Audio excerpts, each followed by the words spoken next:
দেশের বিভিন্ন স্থানে মানববন্ধন সভা সমাবেশের খবর জানাচ্ছেন নাদিরা সুলতানা।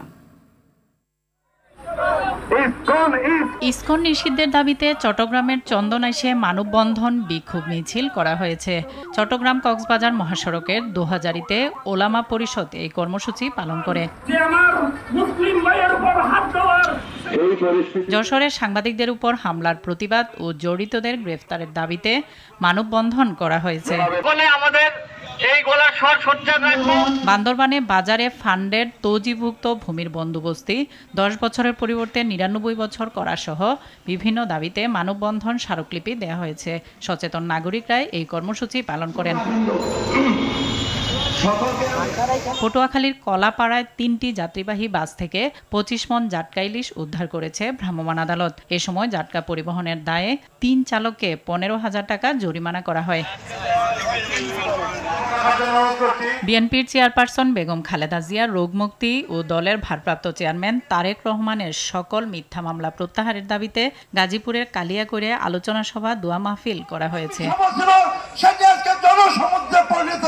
খেলাধুলার মাধ্যমে যুব সমাজকে সঠিক পথে ফিরিয়ে আনার আহ্বান জানিয়েছেন কেন্দ্রীয় বিএনপির অর্থনৈতিক বিষয়ক সম্পাদক ইঞ্জিনিয়ার খালেদ হোসেন মাহবুব শ্যামল। ব্রাহ্মণবাড়িয়া ফুটবল টুর্নামেন্টের ফাইনাল খেলার অনুষ্ঠানে তিনি এ কথা বলেন। মহান বিজয়ের মাস উপলক্ষে গোপালগঞ্জে শোভাযাত্রা পতাকা মিছিল করেছে উদীচী শিল্পী গোষ্ঠী। দিবসটি উদযাপনে দিনাজপুরের হিলিতে প্রস্তুতিমূলক সভা অনুষ্ঠিত হয়েছে। চাঁদপুরের মতলব উত্তরে বাংলাদেশ জামাতে ইসলামী উপজেলা শাখার কর্মী সভা অনুষ্ঠিত হয়েছে। জামাতে ইসলামীর কেন্দ্রীয় কর্মপরিষদের সদস্য ও কুমিল্লা মহানগর জামাতের আমির কাজী দীন মোহাম্মদ এ সময় উপস্থিত ছিলেন। যশোরে চেম্বার অব কমার্সের পর্ষদ সদস্যদের পরিচিতি সহ দায়িত্বভার বুঝিয়ে দেওয়া হয়েছে। জগতে সকল প্রাণী সুখী হোক। দেশে আওয়ামী লীগ ও তার দোসরদের সন্ত্রাস নৈরাজ্যের প্রতিবাদে নারায়ণগঞ্জের সিদ্ধিরগঞ্জে শান্তি সমাবেশ অনুষ্ঠিত হয়েছে। বিএনপির জাতীয় নির্বাহী কমিটির সদস্য অধ্যাপক মামুন মাহমুদ এ সময় উপস্থিত ছিলেন। নারায়ণগঞ্জের সোনারগাঁওয়ে জামাতে ইসলামীর সদস্য সম্মেলন অনুষ্ঠিত হয়েছে। নারায়ণগঞ্জের শিল্পকলা একাডেমি মিলনায়তনে হিউম্যান ইন্টারন্যাশনালের পরিচিতি সভা অনুষ্ঠিত হলো।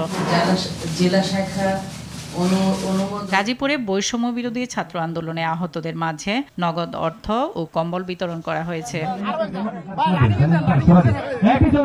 বরিশালে অর্থনৈতিক শুমারি কার্যক্রমের উদ্বোধন করেন জেলা প্রশাসক মোহাম্মদ দেলোয়ার হোসেন।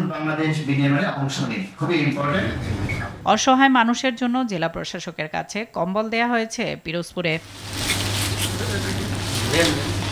নোয়াখালীর বেগমগঞ্জে মীর আলীপুর যুব সমাজ উন্নয়ন সংস্থার তত্ত্বাবধানে নলকূপ স্থাপন প্রকল্পের উদ্বোধন ও সুধী সমাবেশ অনুষ্ঠিত হলো। এই প্রকল্পের আওতায় 50টি বাড়িতে নলকূপ স্থাপন করা হবে বলে জানান সংশ্লিষ্টরা। নড়াইলের লোহাগড়ায় মাজেদা মুয়াজ্জেম শিক্ষা ট্রাস্টের মেধাবী শিক্ষার্থীদের মাঝে বৃত্তি ও গুণী শিক্ষকদের সম্মাননা দেয়া হলো। বাংলাদেশ শ্রমিক কল্যাণ ফেডারেশন ঠাকুরগাঁও জেলা শাখার দ্বিবার্ষিক সম্মেলন অনুষ্ঠিত হয়েছে। একই জেলার পীরগঞ্জ মিনি স্টেডিয়ামে পীরগঞ্জ ফুটবল টিম ও ঢাকা রেঞ্জার্স ক্লাবের মধ্যে প্রীতি ফুটবল খেলা অনুষ্ঠিত হয়েছে। যুব সমাজকে মাদক থেকে রক্ষায় টাঙ্গাইলের নাগপুরে গোল্ড কাপ ফুটবল টুর্নামেন্ট অনুষ্ঠিত হয়েছে। পুখুরিয়া মাঠে ফাইনাল খেলা শেষে বিজয়ীদের পুরস্কার দেওয়া হয়। যশোরে আন্ত উপজেলা ফুটবল টুর্নামেন্টে বিজয়ী হয়েছে ঝিনাইদহের কালীগঞ্জ একাদশ। বাগারপাড়া উপজেলার চণ্ডীপুর সরকারি প্রাথমিক বিদ্যালয় মাঠে এই খেলা অনুষ্ঠিত হয়। নাদিরা সুলতানা, RTV।